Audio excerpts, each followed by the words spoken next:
Serial killers are some of the most fascinating people to read about, to learn about. Though they were most prevalent from the 70s to the 80s, technology and copious amounts of psychological profiles kept by the FBI made that a more daunting task. With the invention of DNA testing and identification technology like fingerprint recognition systems and forensic dentistry, it is much more difficult for killers to conceal the identity of their victims or their own. You'd think there would be very few, if any, serial killers in the 21st century, right? Unfortunately, that is a very incorrect assumption. Serial killers in the 21st century are very few and far between, but one such killer made it blatantly obvious to law enforcement that the reliance upon such technology allowed a false sense of security. One such serial killer was only caught by what was arguably pure dumb luck: Israel Keyes.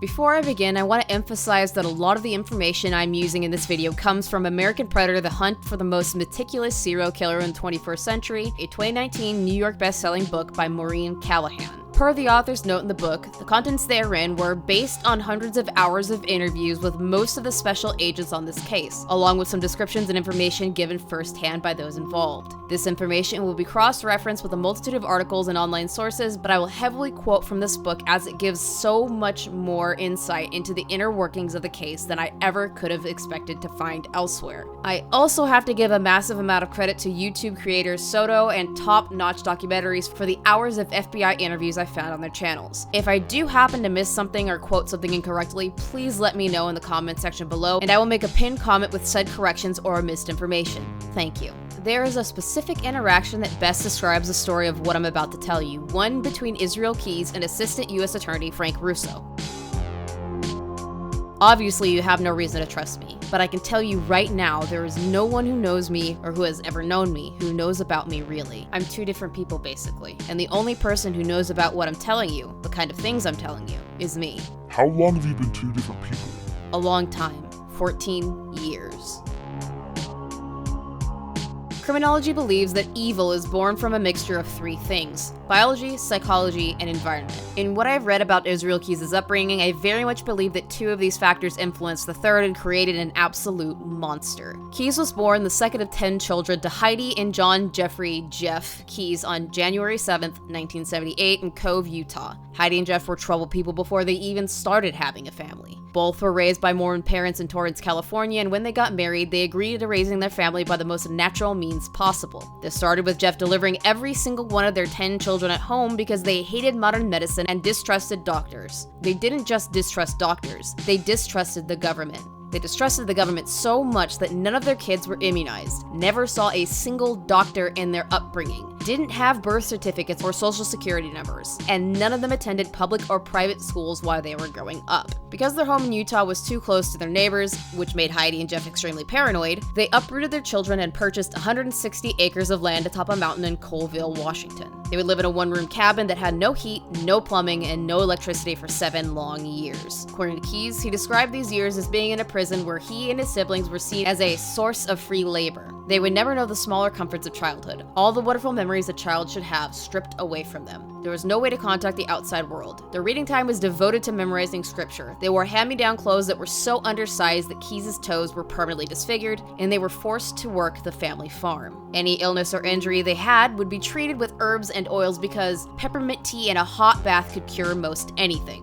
When the home got too crowded, the children were forced to live in tents outside. The only reason they did eventually leave Utah was because Heidi begged for it. What's even more frustrating is that they left Mormonism the moment they moved. In Colville, they chose to take part in a church called the Ark, which is described as a militia-based white supremacist anti-Semitic group. Through this, 12-year-old Keyes would be introduced to guns by whom he considered his friends, Chevy and Shane Kehoe. He was obsessed with guns since he was 6, but here it would be amplified. He'd have access to gun-centric publications, his grandfather gave him his first gun and taught him how to fire it, and he started stealing them to sell for other firearms. Even his little sister Charity would get involved in his obsession and shoot BB guns at animals in other people's houses. This ended eventually when she couldn't keep her mouth shut and said way too much more than she should have. He showed his first signs of being a future serial killer at the age of 14, where he turned his aggression on animals. One such incident took place when his sister's cat got into the trash one too many times. He took the cat out into the woods and tied it to a tree with a 10-foot-long parachute cord he'd wrapped around its neck, his .22 revolver in hand. And here is exactly what he said occurred. I shot it in the stomach, and it ran around and around the tree, and then crashed into the tree, and then started vomiting. And as soon as that, for me, I didn't really react. I mean, I actually kind of laughed a little, I think, because of the way it was running around the tree.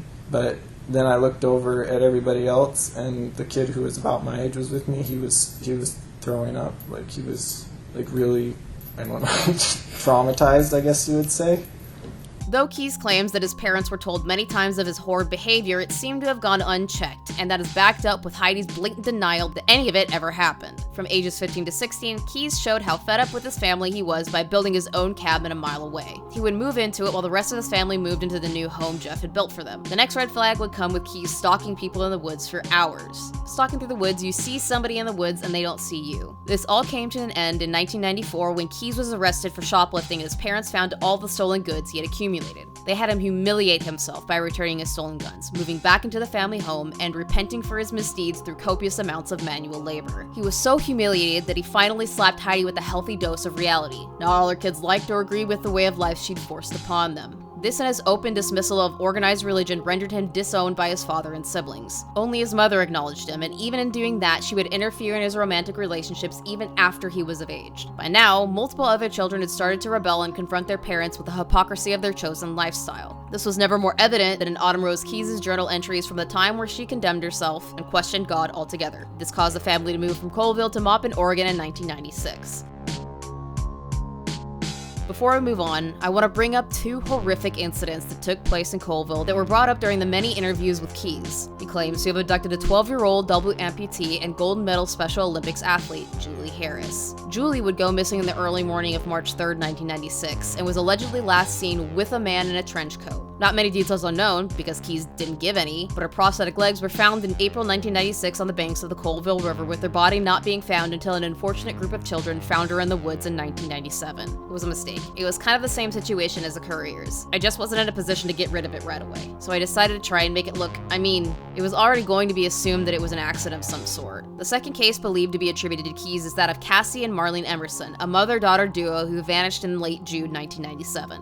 Marlene, the mother, was found dead in the trailer both Emerson women lived in after it had gone up in flames. Cassie was reported missing, but her decomposed and animal-ravaged body would eventually be found in the woods near Kettle Falls in April 1998. Neither case can really be tied directly to Keyes, but the combination of the murder stopping after he moved away and some of the comments that he made to investigators gave them pause. To Julie, he would give the quote I read to you earlier. For the Emersons, it was a specific comment he made. The first thing I ever burned down was a trailer. We interrupt this program to bring you a special report. Hi everyone, Editor Hellfire here. When I first wrote the script, the Emerson cases were still attributed to Israel Keyes, but as of December of 2024, a man named Charles Tudum was arrested and charged with the first-degree murder of both of these girls. Just want to put this in here. Couldn't really remove those two because it would make things weird because of how the script is written. Okay, thanks, bye. And now back to your regularly scheduled program. That, and the fact that his ex-fiancée, the Colville girl, asked investigators directly if Keyes had killed those two girls in Colville. By this time, those who watched the family from the outside saw the cracks in the family showing.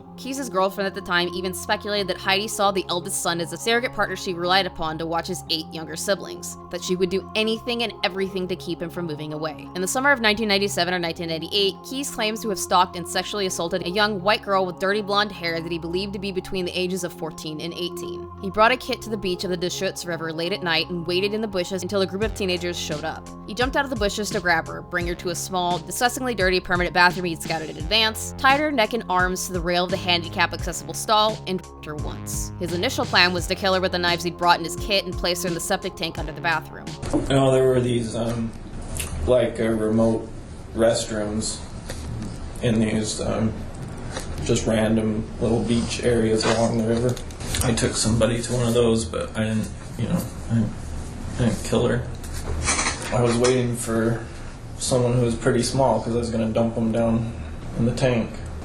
It was a really dark tank. They probably wouldn't have been found for a year or something. I don't know. Keyes was all ready to go, had planned the entire thing for years, but what he didn't expect was a reaction. I think maybe she had either had something like that happen or had thought about what she would do. She just didn't seem like everybody else I took always seemed completely surprised, like they didn't expect it, like they had never even thought of a scenario like what they were in. And with her, it didn't seem like that. It seemed like she kind of knew what to say and stuff.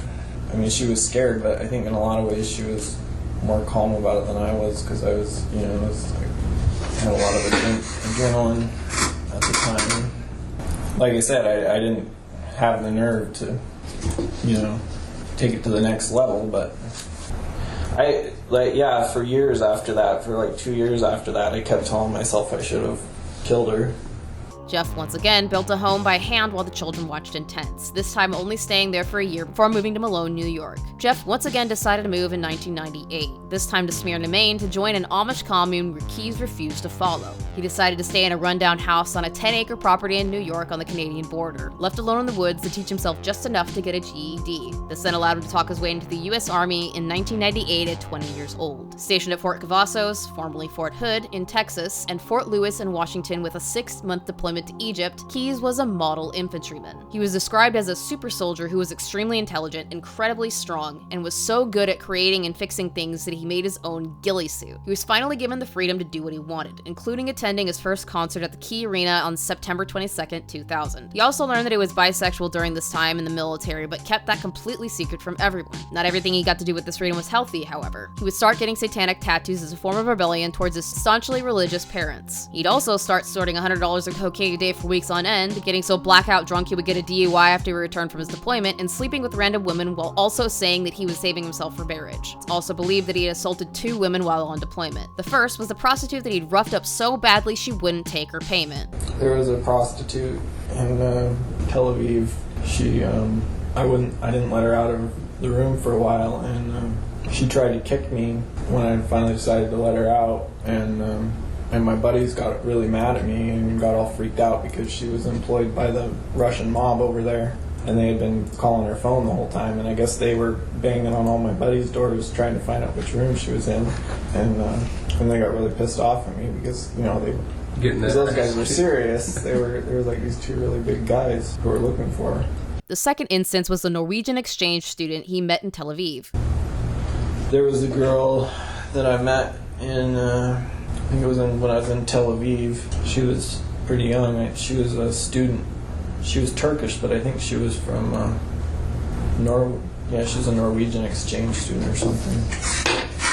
And I wouldn't say that was like an outright rape, because she, we were hanging out and stuff, and she allowed herself to be, it was in her room. She told me where her room was and stuff. And I was gonna, I almost, I did lose control a little bit as things progressed, and that's when I realized, that if I was gonna do that kind of stuff, it had to just be complete strangers from then on. It couldn't be anyone who knew me or who had seen me around the person, or shouldn't even, I just realized that if I kept doing stuff like that, it was only a matter of time before I got caught. What is more concerning was the testimony from a former battle buddy by the name of Perkins. Perkins would tell investigators that Keyes would frequently tell him about his criminal plans once he left the military. These consisted of robbing a string of banks along one stretch of rural highway, kidnap people and hold them for ransom on a mass scale, with the ransom being a reasonable amount of money that people could actually come up with. Though that's pretty scary and pretty telling, the final part of this testimony was much more than chilling. He said that Keyes openly told him he would never give anyone back, blatantly stating that he would kill his victims. I'm surprised he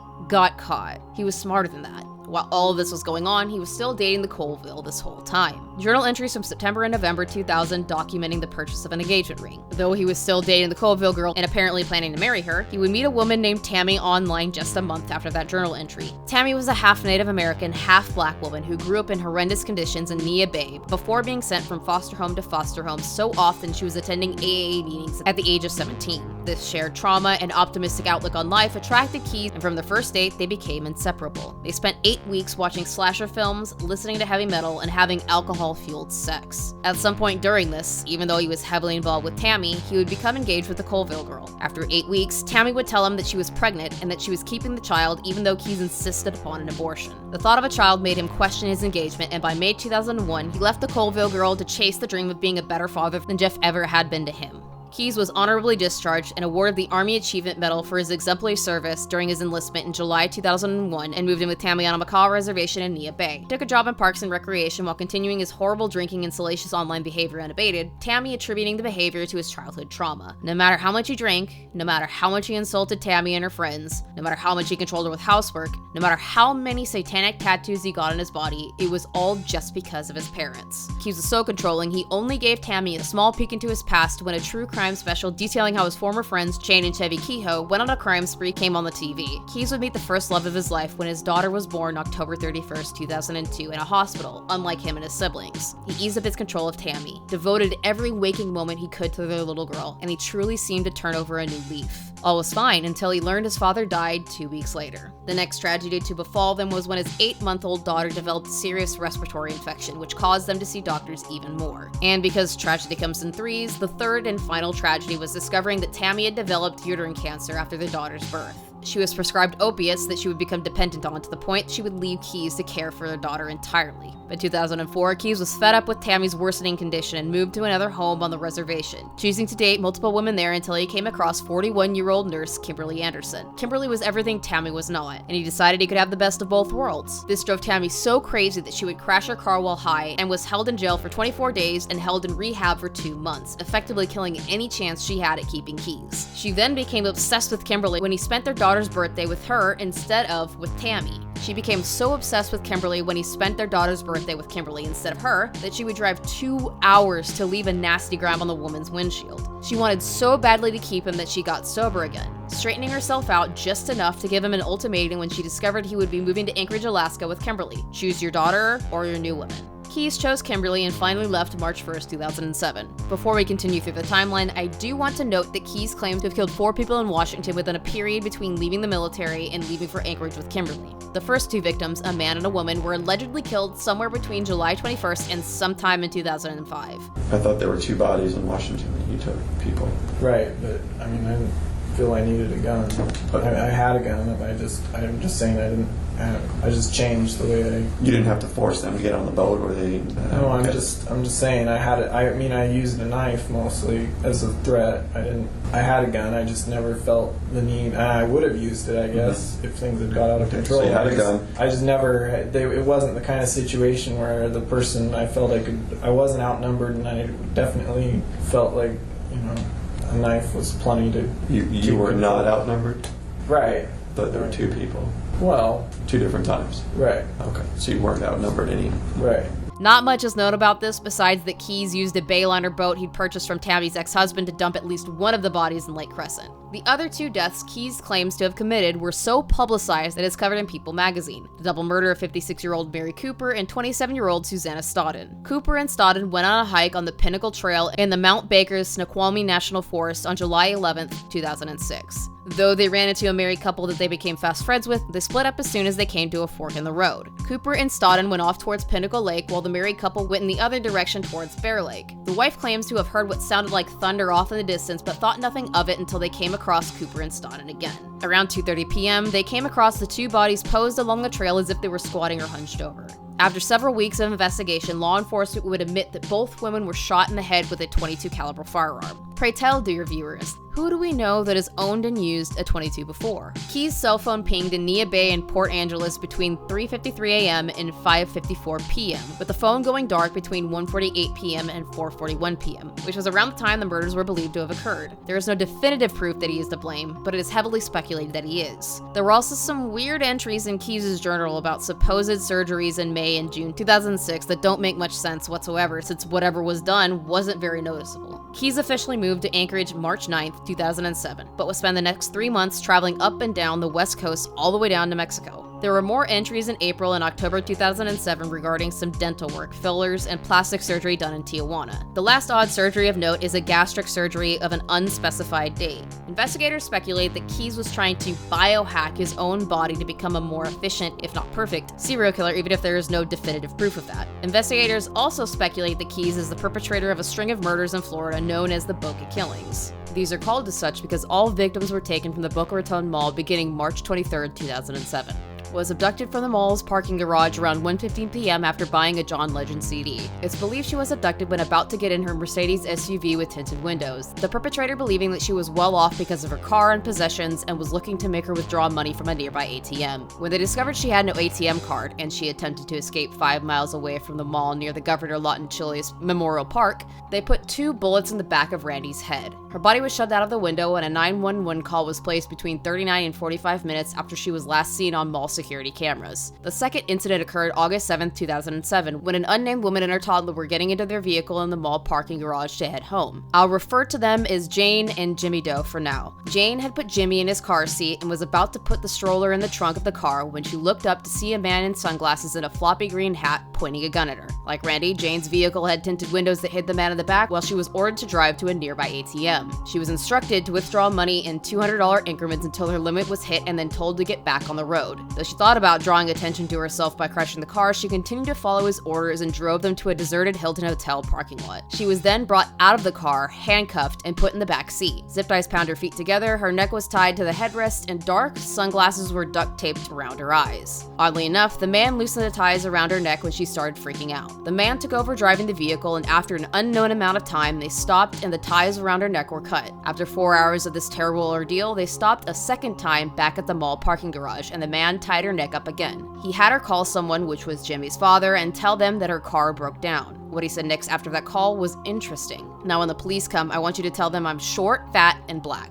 He was a tall white man with an athletic build and long, wavy brown hair, wearing an olive green floppy cap and what looked like military-style glasses. He took her driver's license, put some blacked-out swim goggles over her eyes, and told her point blank he would find her if he saw his picture on the news. Then he was gone. The final victims of the killer were 47-year-old Nancy Bochicchio and 7-year-old Joey Bochicchio. Sorry if I mispronounced that, those are very, very difficult names to pronounce. Sometime in the afternoon of December 12, 2007, they were seen leaving the mall on the same security camera Randy was seen leaving on. It's believed they were abducted and taken to an ATM machine nearby to withdraw money, which Nancy was seen on camera doing. Nancy was bound with silver handcuffs just like Jane Doe, and they were taken to the Sears parking lot at the mall. Both were shot once in the back of the head and left in their black SUV. Their bodies were later found just before midnight by mall security. I have a car park over by Sears on South Side. 2 people in there. I don't know what's going on, what happened to them. Jane Doe provided a detailed description to the sketch artist, and the picture created was shown on national television, but the killer has never been caught to this day. The next believed victim of Keyes is 48-year-old Deborah Feldman, a prostitute and drug addict that disappeared from her Hackensack apartment in New Jersey on April 8, 2009. Keyes is implicated in her disappearance because her name was allegedly on his computer. He was driving through New Jersey at the time of the disappearance, and he admitted to being involved during an FBI interview. Deborah Feldman, we had talked about her before. Yeah. New Jersey is looking into her more. FBI is looking into her more in that situation. Alright. thought maybe that'd be a place where we could start. No, I mean, not as far as I'm concerned. Well, what should we tell New Jersey, or what should they tell New Jersey? You said to come to you, if they're looking at things, what should we tell New Jersey? I don't know. I mean, whatever. Tell them whatever they want. Well, they need to know, you said come to you, you told them they got to go to Israel. I can't help them if that's what you're asking. Sometime in early 2009, Keyes went to Vermont to dig up some guns he'd buried there and headed to New York. He claims to have committed a bank robbery in Tupper Lake, New York, with one of the guns April 21st, 2009. He also claims to have taken another victim around the same time in New York, but the identity was never given, nor has a body that can be traced back to Keyes ever been found. His behavior began to escalate in 2011, his fantasies becoming even more depraved. He first spent several nights in spring 2011 staking out Earthquake Park. He would hide in backwoods roads at night with very little traffic so he could people shop. You shoot out someone's tire. She's by herself and she doesn't have much choice but to stop. Probably within half a mile of where he shoot it out. The closest he got to successful was when he hid behind an outhouse near a well-known Lover's Lane around 10 or 11 p.m. He was about to kill a couple sitting in their car when a police vehicle drove by. I don't know why I was thinking about shooting the cop. I'd always been, ever since I was a kid, it was like, I don't know, white supremacist roots or something. that I was gonna ambush a cop someday. And for some reason that night I had been sitting there long enough and I was just bored enough and just amped up enough that I almost did it. And then that other cop showed up, his backup showed up. Started thinking about what it would be like. It was like you wouldn't even hear, if I had shot him, you wouldn't have even heard anything. You just would have been standing there at their window 1 minute, and the next minute he would have just been on the ground. They wouldn't have even known what happened. I mean, nobody would have known. You wouldn't have been able to hear anything. But fortunately for everybody there, it was like the other guy showed up. I just decided to get back under control for a couple more weeks over there. This close call with two cops caused Keyes to stop hunting in Anchorage and buy a police scanner. On June 2nd, 2011, Keyes flew from Anchorage to Seattle and finally to Chicago, where he rented a car that he'd drive to meet his family in Maine. On his way there, he is believed to have taken 3 victims. The first is 22-year-old Lauren Spirer, who had gone missing late at night on June 3rd, 2011. She had gone out for a night of partying and was never seen again. Keyes is believed to be involved because he admitted to driving through Indiana on his way to Vermont around the time and was recorded by 3 toll booths in Indiana. Unfortunately, this is all speculation since a body has never been found and Keyes didn't directly take credit. The last 2, however, Keyes absolutely took credit for. 4 days after the Spirer disappearance, Keyes checked into a Handy Suites in Essex, Vermont, where he would unearth supplies he had buried out in the wilderness years ago. With a backpack full of camping gear and an unearthed bucket of ammo, guns, silencers, duct tape, zip ties, and Drano, he staked out the apartment complex across the street. And I started walking around town at about 8 or 9 o'clock after it had got dark. And I was looking for someone to carjack because I had my backpack with me. It had a bunch of stuff in it, like cable ties and duct tape and some stuff for like blindfolds or something.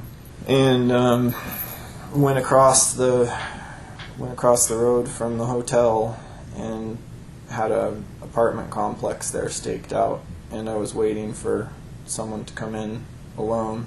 When he didn't get the opportunity, he wanted to make a move. He would come across 8 Colbert Street where he'd find elderly couple Bill and Lorraine Courier. So I was doing a lot of driving around and I was looking for churches, houses.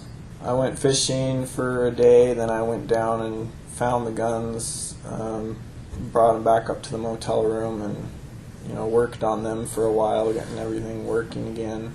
Then I found that house, and it was exactly what I was looking for. After realizing there was no children in the home, he crept around the house to cut the phone line before arrogantly hiding in the tree line of the backyard smoking a cigar. He didn't make his move until the next-door neighbor turned in at 2 a.m. Once I got into the garage, the car was unlocked, and I looked in, checked out the registration. I think I found out that it was registered to a woman, and I think there was something else in the car that had her birth date on it, so I knew, about the age of the couple that was there. Did that matter? Yeah, I was also looking for, I didn't want to go into a house where there were kids. There was one window on the side of the house that had a fan in it, and I grabbed one of their chairs in the backyard and took the fan out of the window and just crawled through the window.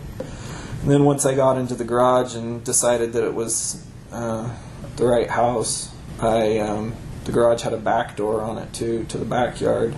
So I just kept waiting. I just kept hanging out around their house, and then once it seemed like that house or that guy had, I don't remember if he left or if he went to bed or what. He wasn't coming out of the house anymore, and it seems like they had locked their dog back inside. I went back into the garage, and by then I think it was probably 1 or 2.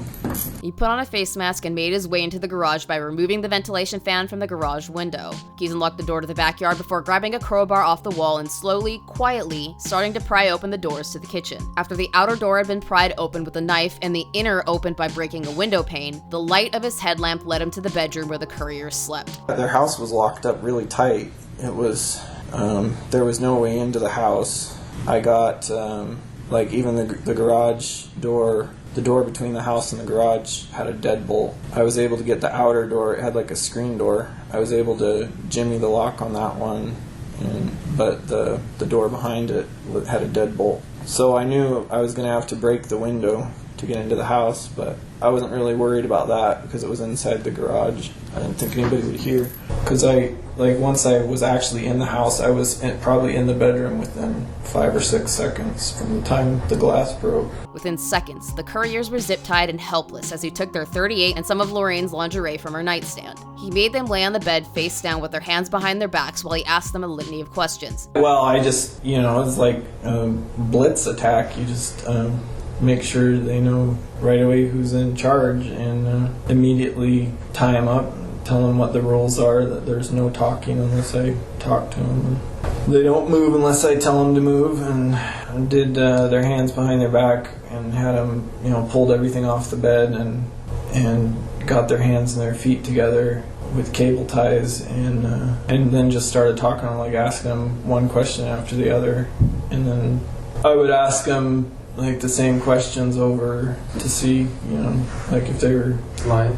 Yeah. He took their ATM card and scratched the PIN number on it, packed a suitcase full of valuables and several bottles of drugs, and finally stripped everything off the bed. Lorraine made a vain attempt to roll off the bed, but had her face stuffed into a pillow hard with Keys whispering in her ear, "If you try that again, I won't be happy." Seems like at one time she started trying to roll over or something, and I think I grabbed her by the neck, just to, that's what it was, because they weren't taking me.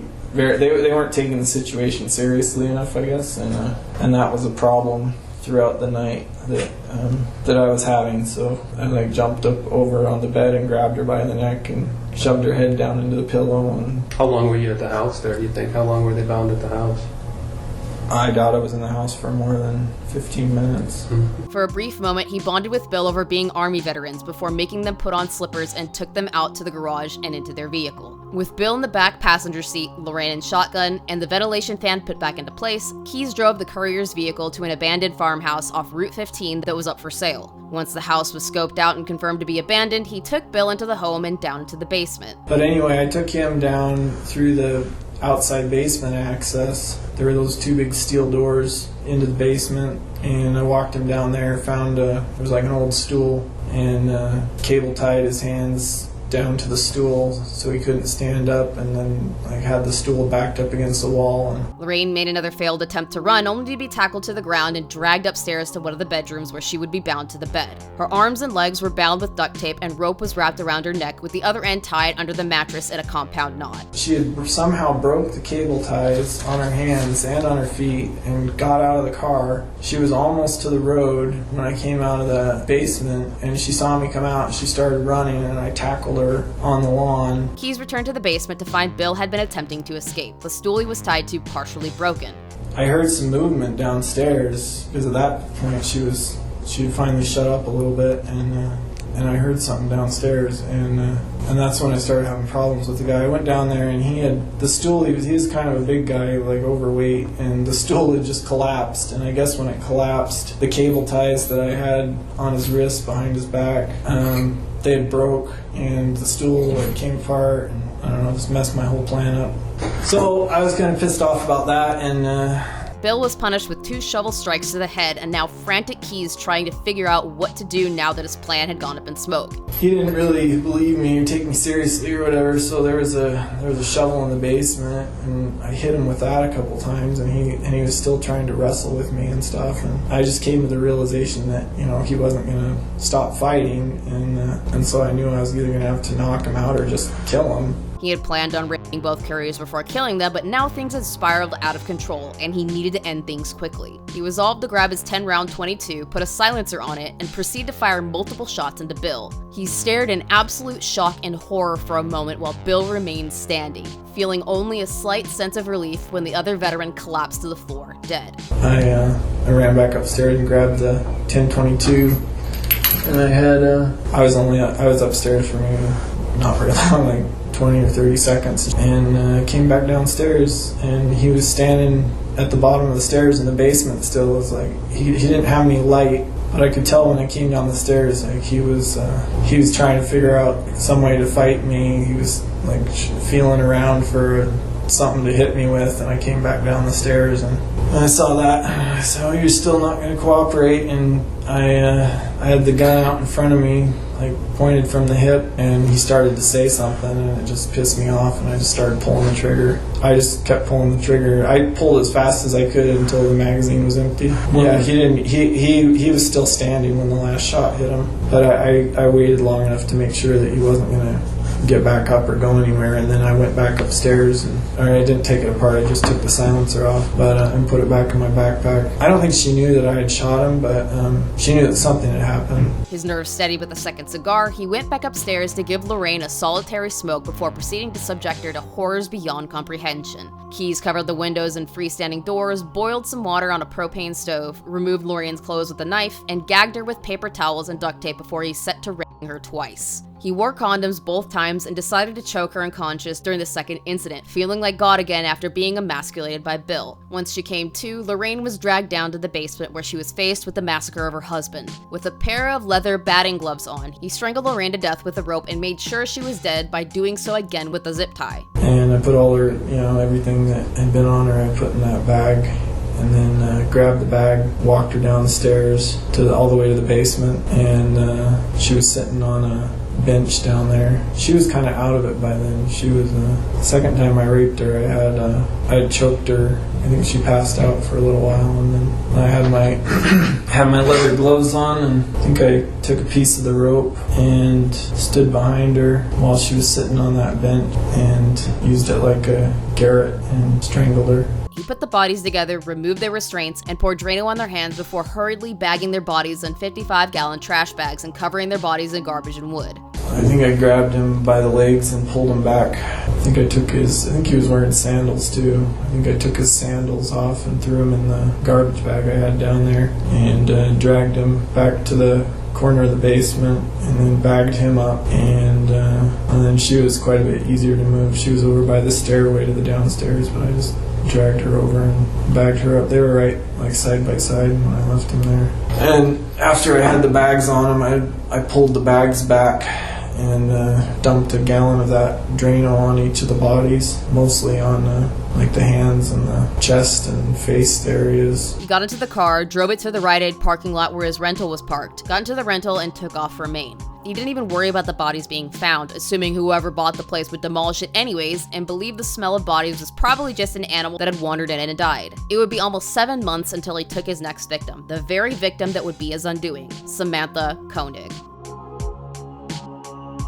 As I detail the events of her kidnapping and murder, I will quote a lot of what Keys directly says, as I have no reason to believe he embellished anything with the corroborating evidence that was later found by the FBI. Keys spent the last week of January 2012 scouting out the Common Grounds kiosk located in the Home Depot parking lot on Tudor Road with every intention of robbing it. While it would normally be too easily seen by anyone driving by, 5 feet of snowfall in the pitch blackness of night was perfect cover. He waited until 5 minutes before closing to make his move, making sure that his cell phone was turned off and the battery was removed so that he couldn't be tracked by cell towers. With this empty coffee mug in hand, his headlamp on, a police radio scanner in his ear, zip ties in his pocket, and his .22 Taurus revolver hidden from sight, he made sure the parking lot was empty before going to the kiosk. From his observation, he believed that a young woman without a car was working the kiosk that night, and that the nearby vehicle was probably her boyfriend about to take her home.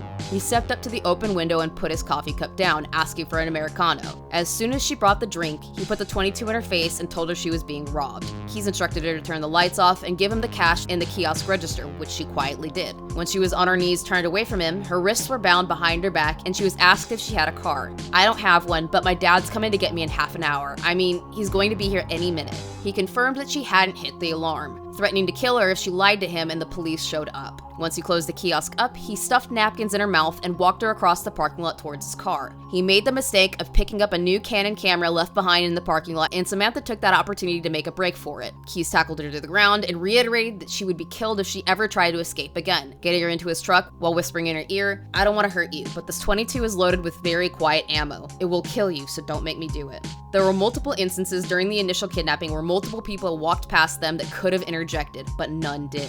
He told her that he was going to hold her for ransom and that she wouldn't be harmed as he took off. When they hit a red light just minutes after the kidnapping, a cop car pulled up right next to them. Samantha didn't draw their attention and the cop car drove by, though Keys was ready to get into a gunfight if she did. He took her to the lower Park and Lynn area and parked so he could move the tools from his back seat to his truck bed, allowing for her to lay down and be covered in drop cloths. Around 11 p.m., he decided it would be a smarter idea to get Samantha's phone from the kiosk than buying a burner phone and risking being caught on a litany of security cameras. "I'm going to be a couple of minutes. If I come back and it looks like you've been trying anything, it's not gonna be happy," was all he said as he went to the kiosk. He grabbed her cell phone, picked up some zip ties he dropped on the kiosk floor, grabbed her keys, and arranged the kiosk to look like Samantha had tidied up and left for the night. There were so many mistakes he made that could have resulted in his capture, but he would remain unpunished and his plan would continue unobstructed. Keys took her to a restroom 15 minutes away at Earthquake Park and afterwards shared a cigar with her. This is the 6th time that Keys could have been caught by people passing by and didn't. After getting gas at a nearby Tessero, he used Samantha's phone to text anyone who had been calling her before pulling the battery out of it again. Around midnight, Keys pulled into the driveway of his home and gave another chilling threat. "Don't try to sit up. Don't say anything. Just chill out back here and be quiet and I'll talk to you in a minute. There's some stuff I gotta do." He took to replacing a 150-pound rack and toolbox back onto his truck before the horrors of the night truly began. What was I thinking? Because the shed was already set up. I had 2 heaters going in there and a big tarp, like 9 by 12 tarp, laid out on the floor, and there was a radio in there and stuff. And so yeah, I guess it was probably between 1 and 2 a.m. that I finally got the nerve to get her out of the truck and walk her into the... I had her blindfolded then because, I was telling her don't try to see anything because we gotta get this worked out. With heavy metal turned up to the max, he started making this captive comfortable. Samantha was given a 5-gallon bucket that would double as her toilet and seat, her neck tied to the wall with a piece of rope, and her hands tied at her front so she could smoke. Once he got her address, the description of her boyfriend's truck, and the location of the ATM card, he drove Kimberly's car to Samantha's home. Parking several blocks away, he tried to silently get the card out of the truck but came face to face with Dwayne, the boyfriend, just as he was about to leave. Dwayne ran into the house and Keys booked it for Kimberly's car with the ATM card in hand and made yet another big mistake. He hadn't written down the PIN. He returned to the shed to get the PIN and wasn't surprised to find that there was only 94 cents to her name. That was just a bonus, the whole thing. If I could eventually get some money out of the card, then that was the plan. He gave her one last flicker of hope, confirming he had contacted her dad before her restraints were exchanged for tougher ropes. With the heater turned up to 90 degrees and the radio still as loud as possible, Samantha was raped twice. Her pleas for mercy went unheard and he put his leather gloves on and took to snuffing her life out. I knew from the minute she walked out of that coffee stand she wasn't going to live. She never made a sound. It was taking a while. I remember thinking, I still have to take a shower. I stabbed her once right below her shoulder blade in her back, and it wasn't going very deep. I didn't really stab her to make her die faster or anything. I finished my wine and put my pants back on and went back into the house and took a shower. After his daughter woke up, he returned to the shed to roll Samantha up in a tarp and stuffed her body into some cabinets before turning the heater off, locking up, and leaving in the cab he called to the airport. And he wasn't worried about the body being found. I've been listening to the police scanner a lot recently and just kind of felt like by the time anybody figured out what had actually happened, the trail would already be cold. And even if they had pictures of my truck, they wouldn't know whose truck it was. They wouldn't have the tracks. They wouldn't have forensic evidence. They wouldn't have shoe prints. They certainly wouldn't have fingerprints or DNA or anything, so I didn't worry about it. 48 hours after Samantha's disappearance, her father took to Facebook to post a call for help. If you would like to donate to the reward fund for the rescue of Samantha Tesla Koenig, you can do so by going to any Denali Federal Credit Union and use the account number 135006. Or I've also set up a PayPal account. Go to paypal.com and enter my email address, all lowercase. All proceeds go to the rescue efforts and reward to anyone that can return her home to me safely and unharmed.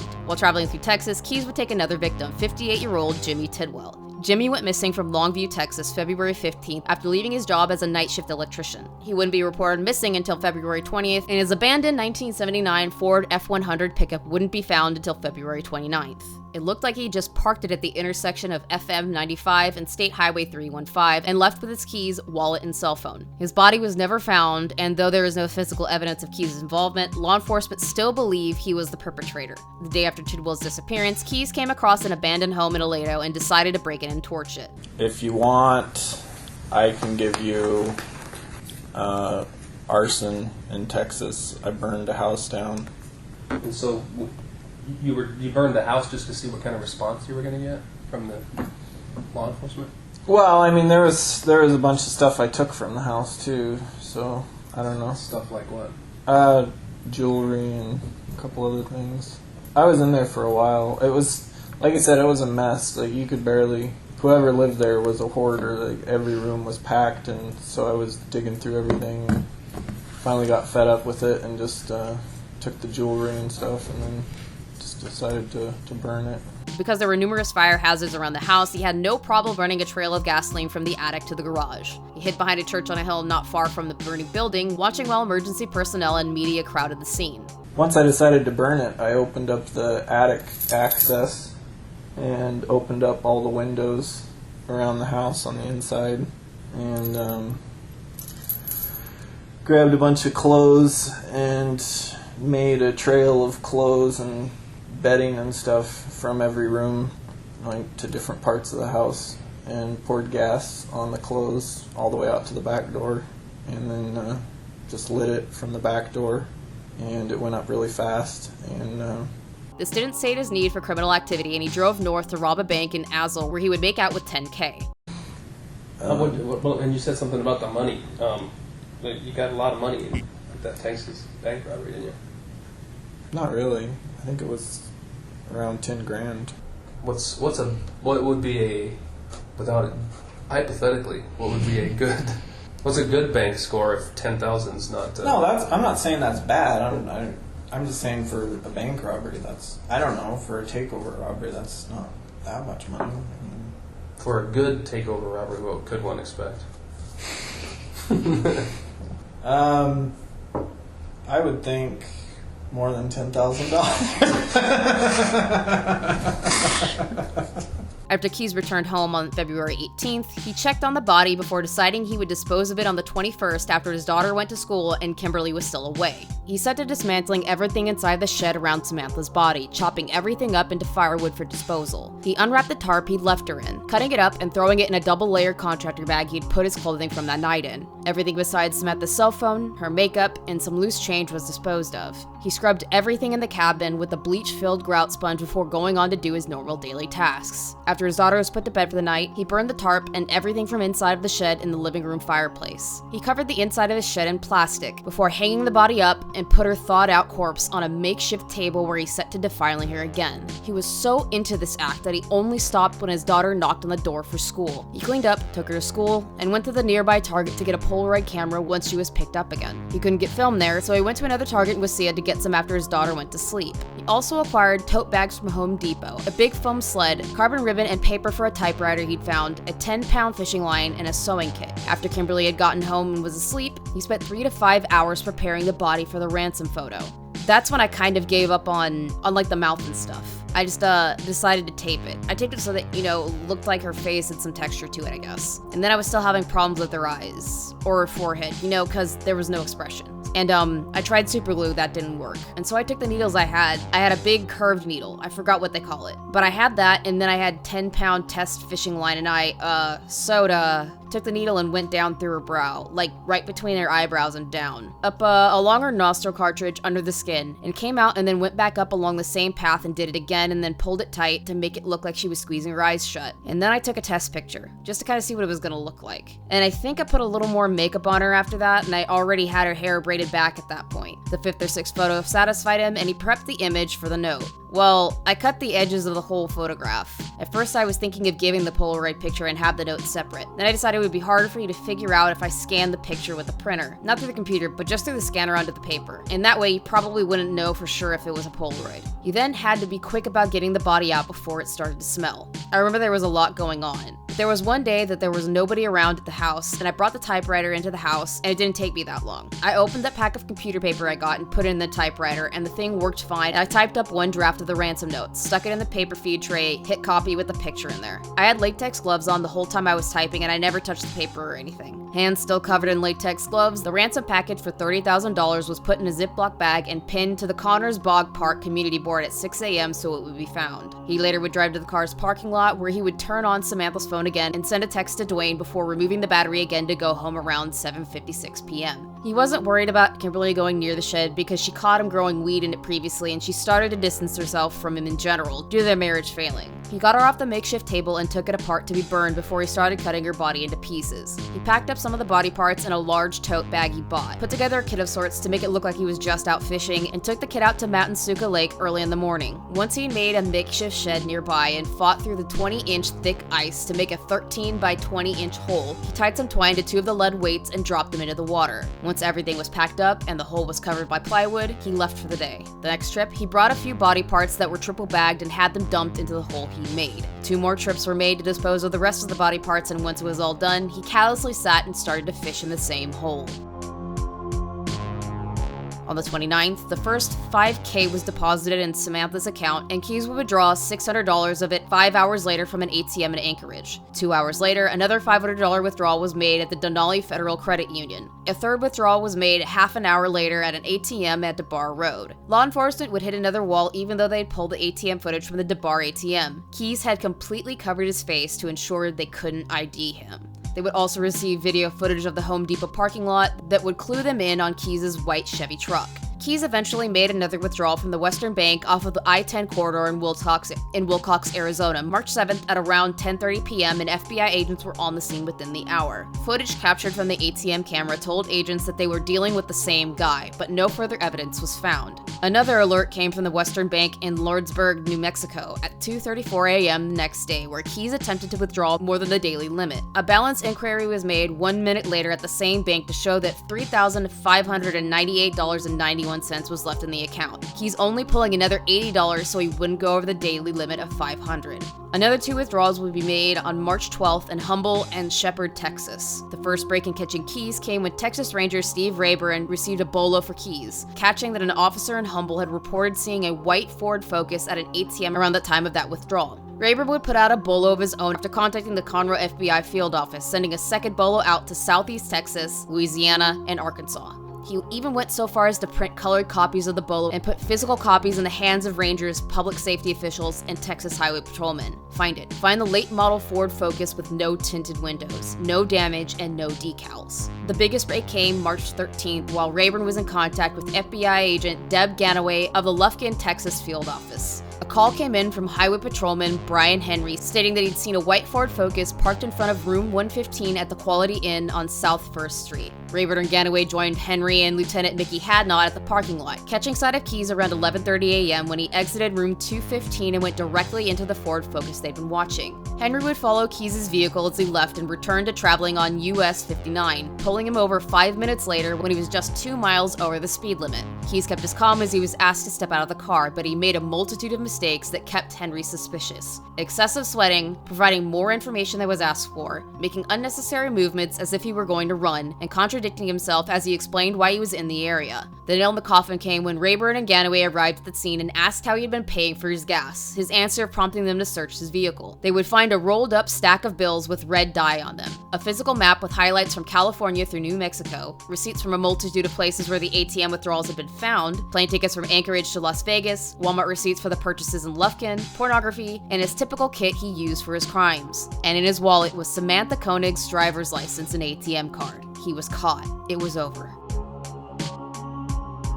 While this all went down, the team in Anchorage were notified of the arrest, and they went to Keyes' home to find the very white Chevy truck they had seen on the Home Depot cameras. Kimberly would be taken into custody and questioned about Keyes' whereabouts. By 3:30 p.m., Keyes had been taken into custody and was sitting in an interrogation room across from Rayburn and Ganaway. Senior APD officer Jeff Bell and Detective Monique Dahl took a quick flight out to Houston and met with Rayburn at around 1 p.m. March 14th. While questioning him, Keyes claimed that someone had dropped a Ziploc bag of her things in the front passenger side window of his truck through the cracked window. They couldn't get a confession from Keyes, and 2 weeks later he would be extradited to Alaska for further questioning and finally agree to talking. Things went from bad to worse as, against all better judgment, District Attorney Kevin Feldes decided that this case was just too big to be handled properly and all further interviews had to take place in his office, where he and Frank Russo, his deputy, would lead them. This was a bad idea because if this did go to court, it would be considered a gross case of prosecutorial misconduct. The first face-to-face took place at 5:48 p.m. on March 30th, where the above details of Samantha's kidnapping, murder, dismemberment, and disposal were divulged. Now fully aware that the FBI had a suspect in custody, Samantha's father would make another Facebook post. Now that it's getting warmer and the snow is melting, please keep your eyes open for anything that might be out of place. Check your surroundings. You just never know where that one lead might come from to bring our Samantha home. Unfortunately, he would soon learn that the likelihood of Samantha coming home alive was slim to none. A dive team led by FBI agent Bobby Chacon was sent to Matansuka late April 2nd, where they found the makeshift shed Keyes had described in his confession. It took about 2 hours to set up tents and find the dismembered parts via sonar at the lake's floor, taking another 3 to cut a hole in the ice and fish up the first body part, one of Samantha's feet. By 7 p.m., 2 divers were sent down 40 feet of water to retrieve the rest of her body parts. By April 6th, Keyes gave a full-blown ultimatum. Give me an execution date within a year with my name out of the media and I'll give you dots to connect to other victims. Here's the deal. I know what you have because I know you have the computer. I'm only going to give you the dots that I know you're going to eventually connect. And frankly, if I hadn't been picked up in Texas, the computer would be in a landfill right now. So I'm telling you, I'm not going to talk about those things unless I know I'm going to get what I want. Keyes would divulge more of the information I have detailed already while another team was taking apart Keyes' truck and shed. The FBI's top criminal profilers would also attempt the daunting task of creating a criminal profile for Keyes. It would be discovered that he had a fondness for Jack Crawford and the Silence of the Lambs and loved 2 texts written by FBI profilers: Dark Dreams, Sexual Violence, Homicide, and the Criminal Mind by Roy Hazelwood, and Mindhunter Inside the FBI's Elite Serial Crime Unit by John Douglas. Profilers also discovered that Keyes had a deep admiration for serial killers Ted Bundy, James Mitchell DeBartolome, Dennis Ryder, and John Robert Williams. Talked before about you read a lot, and that's where you read about a lot of other serial killers and reading about other, crimes and that kind of stuff. Might be a weird question, but who's your favorite? We've talked about it, so we're kind of curious, and we're curious on who your favorite is. Well, my favorite ones haven't been caught yet, so I guess I don't even know their names. That's a fair question. That's actually a good response. Okay, of the ones who have been caught that you've been able to read about, we'll see who was right or who was closest for us. I don't know.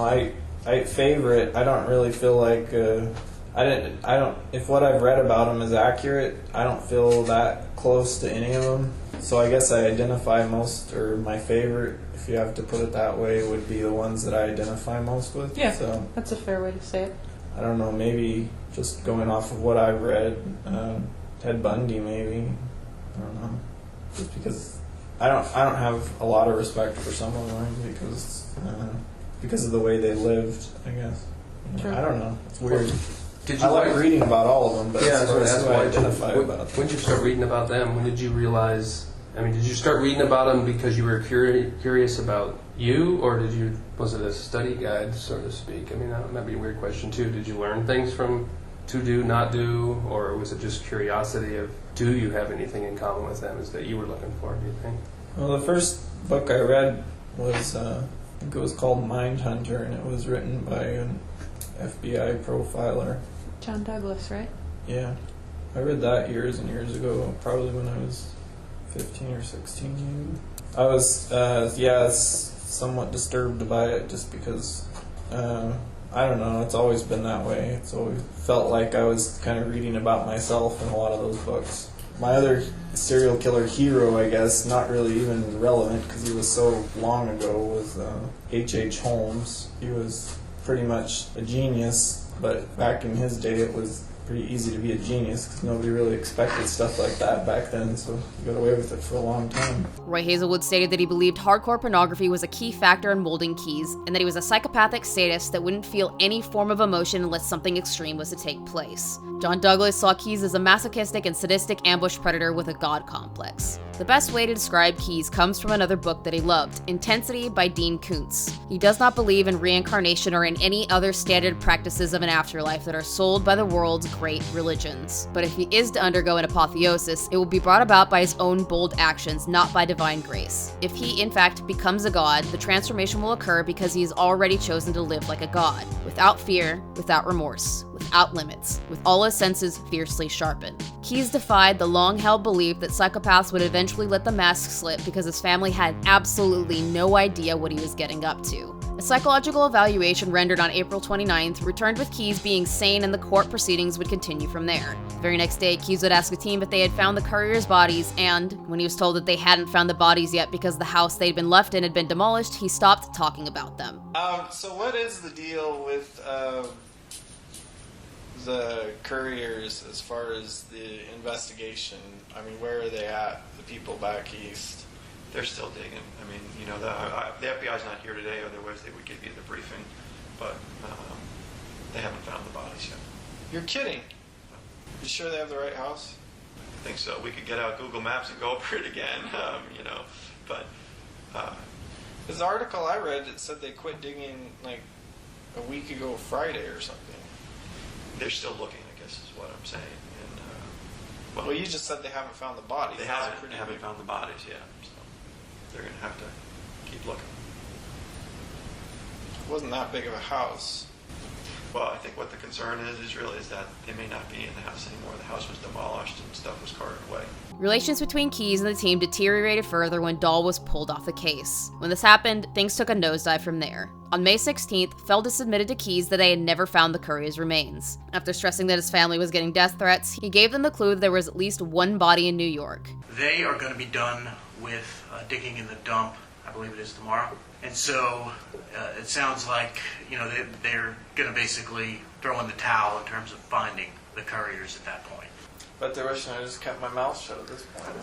By May 23rd, Keyes tried to escape custody for the first time while in a packed courtroom surrounded by law enforcement. It took 3 guards with a taser along with Bell and Payne to take him down, and that quite literally got him off. That stunt yesterday in the courtroom did not go over well. With who? Well, with a lot of folks, not the least of which were the prosecutors. And that was the delay, actually, getting in here, is we knew you had some legal questions, and so we reached out for him to say, hey, Israel says he's got some questions. Are you guys available to speak to him? And I couldn't even get one. One of them was in court, and the other one said, you know, basically, what the fuck, after yesterday. So they didn't think that was too funny. Why are they afraid I'd actually get away?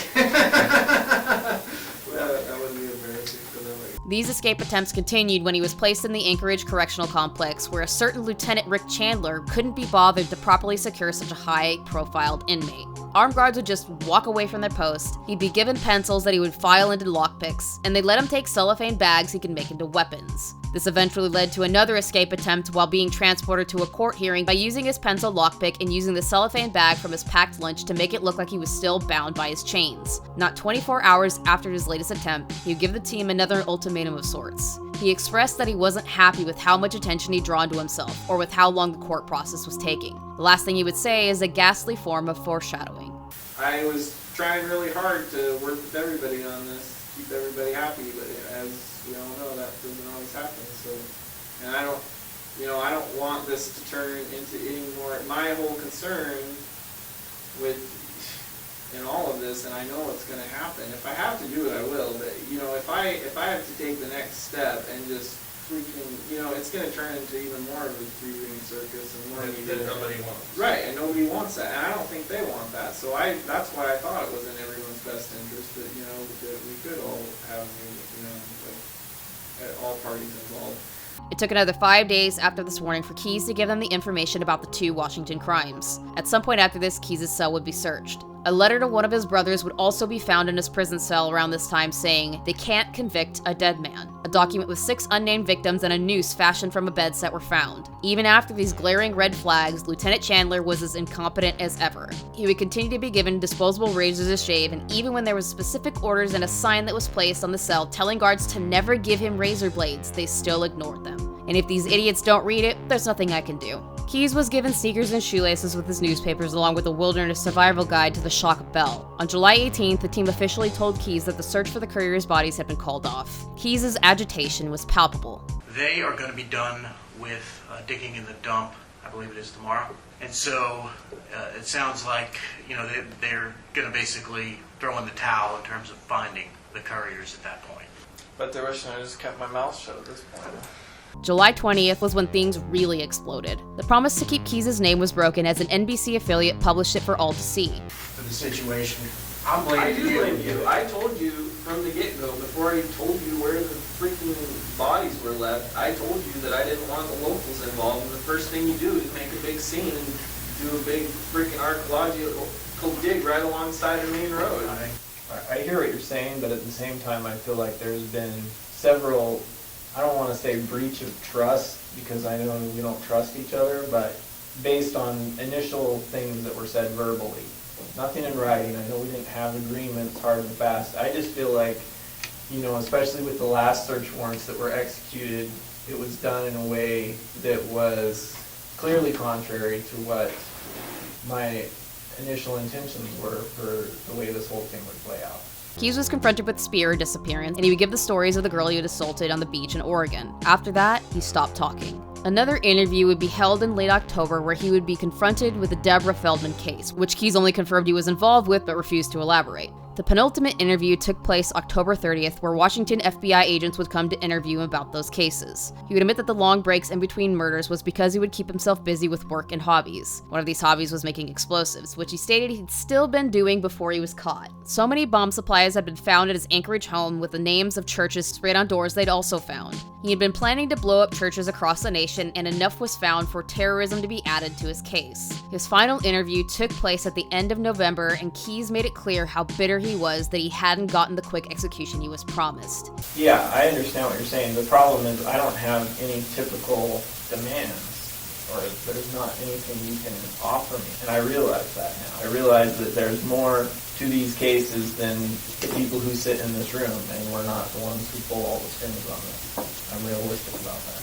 And because of things that have happened over the last couple months, I just feel like there's a lot of information that I've given out to date that 2020 hindsight I wouldn't have given out, because I feel like now, no matter what I do, it's going to become public anyway, whereas if I hadn't given it out, it wouldn't have. Everything came to an end when Keyes' lifeless body was found sometime after 6 a.m. December 2nd, with his left wrist slit and his bed sheets tied like a noose around his neck. At around 7 p.m. the night before, he was taken from his suicide cell to the law library. At around 9 p.m., he was taken to a much less secure cell and given an electric razor, which he later hid in his pencil. The guard on duty that night vehemently stated that Keyes was completely fine the entire night. It was very clear that the incompetence shown by the facility staff had come to bite them in the ass. Keyes cut himself open, used the blood that had been collected in 2 milk cartons to draw 12 skulls on the wall, and wrote 2 notes to the officers of the case: "We are one, and Belize." The entire facility was put on lockdown, and a nurse came to look at the body, noting that he was already in rigor mortis, which means that he had been dead for at least 3 hours. The suicide note found was soaked in the copious amounts of blood all over the cell, but a few little bits were readable. First were several references to the Silence of the Lambs movie. He then took shots at the US itself. Land of the free, land of the lie, land of the scheme, Americanize. Consume what you don't need, stars you idolize. Pursue what you admit is a dream, then it's American die. Bell believes that this was his final act of sadism, and the 12th victim was Keyes himself. And that is everything that there is to talk about with the Israel Keyes case. I hope you guys enjoyed this wild ride of a last video. And by last video, I mean I don't plan on making any more edited videos for the foreseeable future. There are a lot of things that are happening in my life that require more time from me, and I just don't have enough to devote to these kind of videos anymore. I want to give you a quality product, and if I can't do that, then I will find another way to give you content. I will be doing my streams as I usually do, Tuesdays, Thursdays, now Saturdays, and Sundays. Maybe I'll talk about some more true crime stuff there. If there's something that you would like to hear from me about, please let me know in the comment section below. Once again, thank you guys so much for tuning in. I very much appreciate it. And until next time, sweet nightmares. I just wanted to take the time to thank my Patreons and channel members. Your support is so appreciated. If you are not a channel member or Patreon and you would like to become one, there's a link in the description below. All channel members and Patreons receive 24 hours early access to all content posted on both of my channels, and all Patreons or channel members of the $10 Hellhound tier can request one horror-related video or stream topic, or one horror-related game that I play on my live streams on Tuesdays and Thursdays. Again, thank you so much for supporting the channel and the content that I make.